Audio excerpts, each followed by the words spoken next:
Tagine de lingue à la chermoula. Bon, là, clairement, on est en Afrique du Nord. La chermoula, qu'est-ce que c'est? En fait, c'est une marinade, c'est une sorte de vinaigrette. Là, la star, ça va être la lingue. Alors, la lingue, c'est ce poisson. C'est un cousin de la morue. On l'appelle aussi morue longue, lotte de mer ou julienne.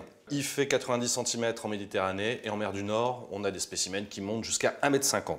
Donc là, notre filet, il a des arêtes. Mais c'est pas grave parce qu'on va le couper en gros cubes.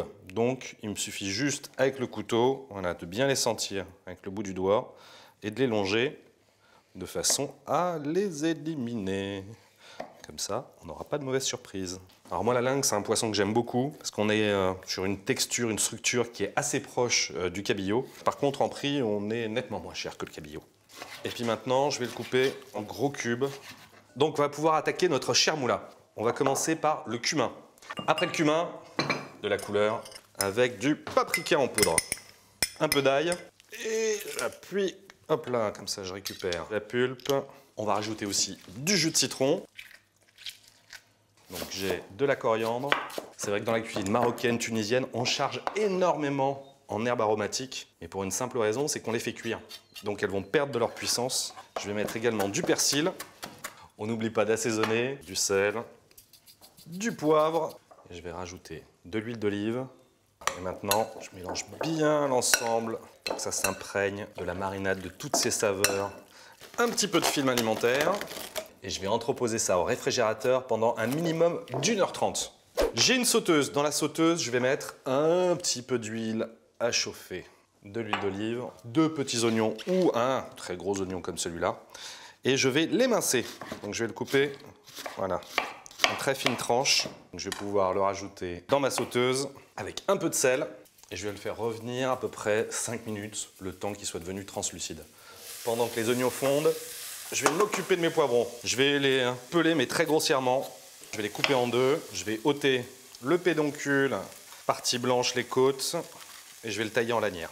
Mon oignon a fondu, donc je peux augmenter la puissance du feu, parce que là, on va rajouter du liquide avec du vin blanc. Vin blanc sec. Donc vin blanc sec, c'est, allez, par exemple, un muscadet sur lit. Donc là, j'ai mis le feu bien fort, parce que je veux évacuer l'alcool. Tant que ça me pique le nez, c'est qu'il y en a. Je vais rajouter du fumet de poisson. Je taille mes poivrons en lanières.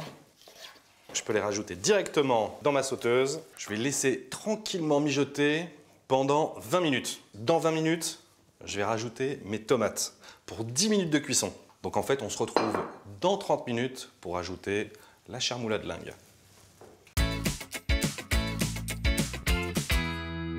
1h30 minimum de marinade dans la chermoula.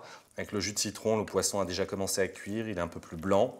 Là, c'est tout simple. On va rajouter les morceaux de poisson avec la chermoula, mes petites olives. Et donc là, 10 minutes supplémentaires, juste le temps de cuire notre poisson. On va apporter un petit peu de croquant supplémentaire avec des pignons de pain. On va les torréfier. Je mets mes pignons et surtout, je remue régulièrement.